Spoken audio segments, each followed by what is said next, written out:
నమస్కారం. వేద చెప్పే కథలకు స్వాగతం. ఈరోజు మనం జిఎస్ లక్ష్మి గారు రచించిన అత్తా కోడలియం అనే ఒక మంచి కథను మీకు చదివి వినిపించబోతున్నాను. ఇంకా కథ మొదలు పెట్టేస్తున్నానండి. ఏంటి ఇప్పుడు రుబ్బుతున్నారు? వెనక బాల్కనీలో ఓ మూలకి ఉన్న చిన్న రోటి ముందు ముక్కాలిపేట మీద కూర్చొని రోట్లో పత్రాన్ని గిరగిరా తిప్పుతూ చకచకా రుబ్బుతున్న పార్వతమ్మ వెనక నుంచి వచ్చిన కోడలి ప్రశ్నకి ఒక్కసారి ఉలికి పడింది. వెంటనే తేరుకొని, నీకు నేనెందుకు సమాధానం ఇచ్చేదేం అన్నట్టు మళ్ళీ పత్రాన్ని ఇంకా స్పీడ్గా తిప్పసాగింది. మిమ్మల్నే ఈ టైంలో ఏం రుబ్బుతున్నారు? ఓ అడుగు ముందుకేసి రోట్లోకి చూసిన సుభద్ర మొహం ఆశ్చర్యంతో విప్పారింది. ఇప్పుడు కందిపచ్చడి రుబ్బుతున్నారా? ఎందుకు? పార్వతమ్మ తొణకలేదు. మహా గంభీరంగా, అవును ఇప్పుడే. ఇప్పుడు కందిపచ్చడి రుబ్బుకోకూడదని ఎక్కడైనా రూల్ ఉందా? ఆహా, అది కాదు. అది ఇప్పుడు ఎవరు తింటారు అని. కొబ్బరేసి క్యాబేజీ కూర చేశాను కదా. ఆ చప్పిడి కూరలతో నా కొడుకు కడుపు మార్చేస్తున్నావు. క్యాబేజీ కూడా ఓ కూరేనా? దాని మొహాన ఎంత పోపెట్టినా ఓ రుచా పచా చప్పగా ఏడుస్తుంది. వాడు అర్ధాకలితో లేవాల్సిందే. ఏదో ఈ మాత్రం కాలు చెయ్యి ఆడుతున్నాయి కనుక నా కొడుక్కి కాస్త హితవుగా కందిపచ్చడి చేసి విస్తట్లో వేద్దామని చేస్తున్నాను. దీనికి కూడా నీ పర్మిషన్ కావాలేంటి? దబాయింపుగా అన్న పార్వతమ్మ మాటలకి సుభద్రకి చిర్రెత్తుకొచ్చింది. అబ్బో, మీరే కన్నారు మహా కొడుకుని. మీ కొడుక్కేవి బాలాకుమారుడు కాదు. కూతురు పెళ్లి చేసి పంపించిన 60 ఏళ్లకి దగ్గరవుతున్న మనిషి. బీపీ, షుగరు అప్పుడే ఒంట్లోకి చేరాయి. అవన్నీ చూసుకుంటూ నేను జాగ్రత్తగా ఆయనకు వండి పెడుతుంటే మీకేదో మహాప్రేమ ఉన్నట్టు ఈ రాత్రిపూట కందిపచ్చడి చేసి ఆయన విస్తట్లో వేస్తే ఆయనకి అరగొద్దు.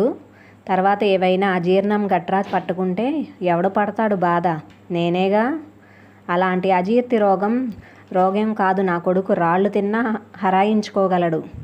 నీకే ఎక్కడలేని సోకరాలును. పని చెయ్యాల్సి వస్తుందని తినడం మానేసే నువ్వు కూడా నాకు చెప్పడవే? పార్వతమ్మ మాటలకి తిక్క రేగింది సుభద్రకి. మరే, మేం సుకుమారులమే, అందుకే మాకు సోకరాలు. మీరంతా బండ మనుషులు.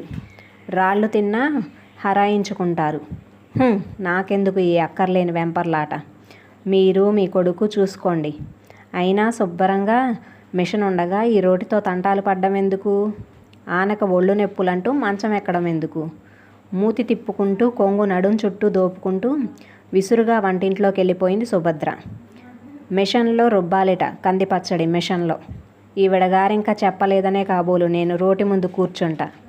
అయినా ఎద్దుకేం తెలుసు అటుకుల రుచని? రోట్లో రుబ్బే కందిపచ్చడి రుచి దీని మొహానికేం తెలుస్తుంది? ఇంగువ బాగా దట్టించి కనుక పోపు పెడితేనా ఈ పచ్చడికి? ఆ వాసనకి లంకణాలు చేసేవాడు కూడా లేచి విస్తరి ముందు కూర్చుంటాడు. వాడు బొత్తిగా నోట్లో నాలుక లేనివాడు కనుక అమాయకుణ్ణి చేసి కొంగునం కట్టేసుకుంది. అది విస్తట్లో వేసి తినడమే తప్ప ఒక్కనాడైనా నోరు విప్పి ఇది చెయ్యమని దాన్ని అడిగాడా? వెర్రి నాగన్న. ఏదో వాడు కడుపు నిండా ఏం తింటాడో తెలుసు కనుకనే అడగకుండానే అమ్మని కనుక ఇలా తంటాలు పడుతున్నాను. కనీసం ఈ పూటైనా వాడికి ఇష్టమైన ఈ కందిపచ్చడితో బిడ్డ కడుపు నిండా తింటే చాలు. అవును, ఇంతకీ ఈ పూట ఇది అన్నం వండిందా, రొట్టెలు చేసిందా? కందిపచ్చడి రొట్టెల్లోకి ఏం బాగుంటుంది అని నెమ్మదిగా గొణుక్కుంటూ కోడలు అన్నం వండిందో లేదోనని అనుమానం రాగానే గట్టిగా ఓ కేకెట్టింది పార్వతమ్మ. ఇదిగో పిల్ల, ఈ పూట రొట్టెలు చెయ్యకు. అన్నం కూడా ఓ గుప్పెడు బియ్యం ఎక్కువ పడై. కందిపచ్చడి ఉంటే వాడు 2 మెతుకులు ఎక్కువే తింటాడు. అత్తగారు పార్వతమ్మ పెట్టిన కేక విన్న సుభద్ర విసుక్కుంది. ఈవిడ చాదస్తంతో చస్తున్నాను అనుకుంటూ రొట్టెల కోసం కలిపిన పిండిలో అత్తగారికి కావలసిన 2 రొట్టెల వరకు అయ్యే పిండిని మటుకు పైనుంచి మిగిలినది ఫ్రిడ్జ్లో పెట్టేసి కుక్కర్ పెట్టడానికి బియ్యం డబ్బా మూత తీసింది. హలో, రాఘవతో పాటు స్పీకర్ ఫోన్లో వీళ్ళిద్దరి సంభాషణ వింటున్న రాఘవ కూతురు సరోజన్ పక్కున నవ్వింది. విన్నావమ్మా? నీకేం, నువ్వు వెళ్ళి ఢిల్లీలో కూర్చున్నావు. నాకు మటుకు వీళ్ళ గొడవ తప్పడం లేదు. రాఘవ మాటలు విన్న సరోజ నవ్వుతూనే చెప్పింది. పెళ్ళయ్యేదాకా రోజు నా పెంపకం గురించి ఇద్దరూ ఇలాగే గొడవ పడేవారు నాన్న. ఇప్పుడు నీ గురించి అన్నమాట. మొత్తానికి నీకు కాలక్షేపం బాగానే ఉంటుందిలే. ఏం చేస్తామమ్మా, ఇద్దరే. ఇద్దరికీ నువ్వన్నా నేనన్నా మమకారమే. ఎవరి పద్ధతిలో వాళ్ళు దాన్ని చూపించుకోవడానికి చేసే ప్రయత్నమే ఇది అంటూ తేల్చేశాడు రాఘవ. సరే నాన్న, ఇంకివాళ కుదరదులే కానీ రేపు మాట్లాడతాలే వాళ్ళిద్దరితో అంటూ ఫోన్ పెట్టేసింది సరోజ. రాఘవ తీరుబడిగా కూర్చొని టీవీలో క్రికెట్ చూడడం మొదలుపెట్టాడు. కానీ క్రికెట్ కామెంటరీ కన్నా గట్టిగా అత్తాకోడళ్ళ సంభాషణ రాఘవ చెవిలో పడుతోంది. అన్నం వండాలిట, అన్నం 2 పూట్ల అన్నం తినకూడదని ఎంతమంది డాక్టర్లు చెప్పడం లేదు. కార్బోహైడ్రేట్లు ఎక్కువగా తినడంతో తినకండో అని ముప్పొద్దులు అందరూ డాక్టర్లు ఆ టీవీలో ఘోష పెడుతూనే ఉన్నారు. కానీ ఇలాంటి చాదస్తం మనుషులు వినిపించుకుంటేనా? సుభద్ర బియ్యం కడుగుతూ ఎంత నెమ్మదిగా విసుక్కున్నా ఆ మాటలు పార్వతమ్మ చెవిలో పడనే పడ్డాయి. అవునమ్మా, కడుపు నిండా తినమనడం కూడా చాదస్తమైపోయింది ఇంట్లో. అక్కడికి పెద్దాడికి చెప్తూనే ఉన్నాను, చిన్నాడి దగ్గరికి వెళ్తాను, టికెట్ కొని రైలు ఎక్కించరా అని. అక్కడైతే ఎంచక్క వంటిల్లంతా నా అజమాయిషీలోనే ఉంటుంది. ఏం చేసినా సంబరపడిపోతూ తింటారు చిన్నాడు, వాడి పెళ్ళాం, పిల్లలు. అక్కడందరూ నన్ను నెత్తిన పెట్టుకుంటారు. నీలా నువ్వంటూ మీద పడిపోరు. ఎందుకు పెట్టుకోరు? ఇద్దరు ఉద్యోగాలేనాయే. ఇంటికి వచ్చేసరికి వేడివేడిగా వేపుళ్ళు, కందిపచ్చళ్ళు చేసి పెడితే తినడానికేం తీపరం. అయ్యో, పెద్దావిడ చేత చేయించుకుంటున్నామే అన్న ఇంగిత జ్ఞానం కూడా లేదు వాళ్ళకి. అలాంటి వాళ్ళే నచ్చుతారులేండి మీలాంటి వాళ్ళకి. తీయగా కబుర్లు చెప్పి ఇంటెడు చాకిరీ చేయించుకుంటారు. అక్కడికే వెళ్ళండి, ఎవరొద్దన్నారట? మరే నీ పర్మిషన్ కోసమే చూస్తున్నాను నేను. పాపం వెళ్ళిన దగ్గర నుంచి మొగుడి చేత ఫోన్ మీద ఫోన్లు చేయించి 10 రోజులు కూడా ఉండనీయకుండా వెనక్కి రప్పించేసిందెవరో.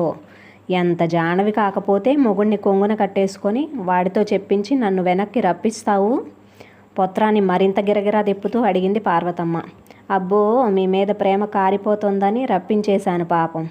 మీ ముద్దుల కొడుకు అమ్మ మీద బెంగ పెట్టుకొని తిండి తినకపోతే పిలిపించండి అనాల్సి వచ్చింది. లేకపోతే మీ చేత మాటలు పడటం నాకేమైనా సరదానా? రైస్ కుక్కర్ స్విచ్ ఆన్ చేస్తూ అంది సుభద్ర. ఉండదు మరి బెంగ. మా ఊళ్ళో ప్రేమలు అభిమానాలు ఎక్కువేనమ్మా. మీ వాళ్ళలాగా మాట్లాడితే మొహం చిట్లించుకునే రకాలం కాదు మేము. నాకేం కావాలో నా కొడుక్కి తెలుసు, నా కొడుక్కేం కావాలో నాకు తెలుసు. ఇంతకీ పచ్చట్లో ఉప్పు సరిపోయిందో లేదో కాస్త చూసి చెప్పు. నా చేతికి ఉప్పు కాస్త తక్కువే పడుతుంది మరి. రుబ్బుతున్న పచ్చట్లోంచి ఉసిరికాయంత ముద్ద తీసి బియ్యం కడుగు నీళ్లు బాల్కనీలో కుండీలో ఉన్న మొక్కల్లో పోయడానికి వచ్చిన సుభద్ర చేతికి పామింది పార్వతమ్మ. అరచేతిలో వేసిన ఆ పచ్చడిని నాలుకతో చప్పరించి, కాస్త తక్కువైందిలేండి, అయినా ఇంకా వేయకండి, ఉప్పు తక్కువ తినాలని డాక్టర్లు చెప్తున్నారు. వాళ్ళకేం ఎన్నైనా చెప్తారు. కంది పచ్చట్లో ఉప్పు తక్కువైతే జిహ్వ చచ్చిపోతుంది. జిహ్వకి అంటనప్పుడు ఇంకా ఇంత కష్టపడి పచ్చడి చేసుకోవడం ఎందుకు అంటూ పక్కనే పెట్టుకున్న ఉప్పు జాడీలోంచి చారెడు ఉప్పు తీసి సుభద్రకు చూపిస్తూ, ఇది సరిపోతుందా అని అడిగింది. అబ్బే, అంతక్కర్లేదు, సగం చాలు అంటూ ఇంక అక్కడి నుంచి లేస్తారా? ఇప్పటికే ఆ కాళ్ళు కదుములు కట్టేసి ఉంటాయి. చెయ్యి అందించమంటారా అని చెయ్యి చాపింది సుభద్ర. ఇంతలో హాల్లోంచి రాఘవ, సుభద్ర నీకేదో ఫోన్ వచ్చింది అని పిలవడం వినిపించింది. అదిగో ఏదో ఫోన్ వచ్చిందట, నువ్వు వెళ్ళు తల్లి, నా తంటాలేవు, నేను పడతాను అంటూ పొత్రాన్ని మళ్ళీ తిప్పడం మొదలుపెట్టింది పార్వతమ్మ. ఇంకా ఏం చెప్పినా ఆవిడ వినదని నిర్ధారించుకొని హాల్లోకి వెళ్ళింది సుభద్ర. వసంత ఫోన్ అంటూ ఫోన్ అందించాడు రాఘవ. వసంత వీళ్ళ ఫ్లాట్కి ఎదురుగా ఉన్న ఫ్లాట్లోనే ఉంటుంది. రోజూ కాసేపు కబుర్లు చెప్పుకుంటే కానీ ఉండలేనంత మంచి ఫ్రెండ్స్ ఇద్దరు. వచ్చే నెలలో వసంత తమ్ముడి పెళ్ళి, అందుకోసం షాపింగ్ హడావుడిలో పడి ఈ మధ్య కలుసుకోవడం కుదరడం లేదు. ఏంటి వసంత ఈ టైంలో? ఒక్కసారి రాగలవా సుభద్ర? మా తమ్ముడు పెళ్ళికి పట్టు చీరలు కొన్నాం, నేను అమ్మాను. అందులో ఏవి ఎవరికి బాగుంటాయో కాస్త చూసి చెప్తావని అంది అవతల నుంచి వసంత. పట్టు చీరలన్న మాట వినగానే సుభద్ర మొహం మందారంలా విచ్చుకుంది. ఏం చీరలు కొన్నారు? కంచా, బెనారస్సా అడిగింది ఆతృత ఆపుకోలేక. అవి ఇవి అన్నీ కొన్నాం, నువ్వోసారి వచ్చి చూసి ఎలా ఉన్నాయో చెప్పు. అదిగో ఇప్పుడే వస్తున్నా అంటూ వీధి గుమ్మం వైపు వెళ్ళబోయి మళ్ళీ ఏదో గుర్తొచ్చినట్టు వెనక్కి వచ్చి వంటింట్లో పార్వతమ్మ కోసం చేసి పెట్టిన టిఫిన్ డైనింగ్ టేబుల్ మీద కనపడేలా పెట్టి రాఘవకి విషయం చెప్పి ఎదురు ఫ్లాట్కి వెళ్ళింది సుభద్ర. ఓ అరగంట అయ్యాక పార్వతమ్మ వచ్చింది రాఘవ దగ్గరికి. ఒరే అబ్బాయి అంటూ. టిఫిన్ తిన్నావా అమ్మా అడిగాడు రాఘవ. తిన్నాను కానీ అంటూ మాటని మధ్యలోనే ఆపేసింది పార్వతమ్మ. ఏం కావాలమ్మా? మీ ఆవిడేది రహస్యంగా అడిగింది. ఎదుటి ఫ్లాట్ విమల ఏవో చీరలు చూడమని పిలిస్తే వెళ్ళింది అంతే రహస్యంగా చెప్పాడు రాఘవ. నీతో ఓ మాట చెప్పాలిరా అంది. దగ్గరగా వచ్చి సోఫాలో కూర్చుంటూ ఇంకాస్త దగ్గరగా జరిగాడు రాఘవ. రేపు శ్రావణ మాసానికి మీ ఆవిడకి జరీగళ్ళున్న కంచిపట్టు చీర కొనరా అంది నెమ్మదిగా. అదేంటి ఆశ్చర్యంగా అడిగాడు రాఘవ.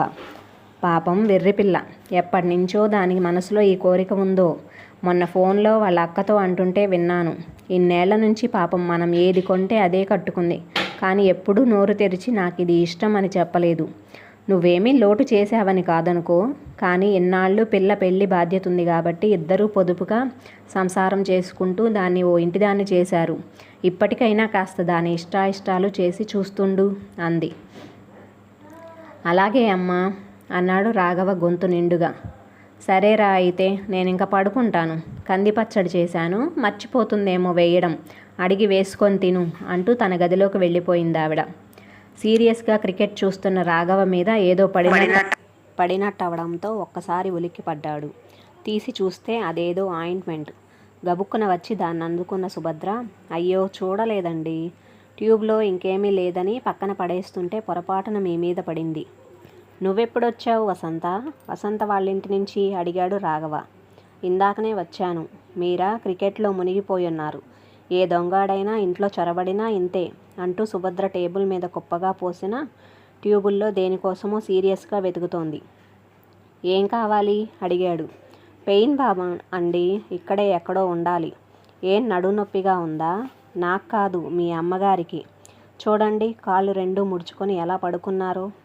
ఒంట్లో ఓపిక లేకపోయినా ఆ చిన్న ముక్కాలిపేట మీద కూర్చొని ఇప్పుడు ఆ కందిపచ్చడి రుబ్బకపోతేనేం? ఇంతోటి రుచి మిక్సీలో వేస్తే రాదుట. చాదస్తం కాకపోతే మీరైనా చెప్పొచ్చుగా.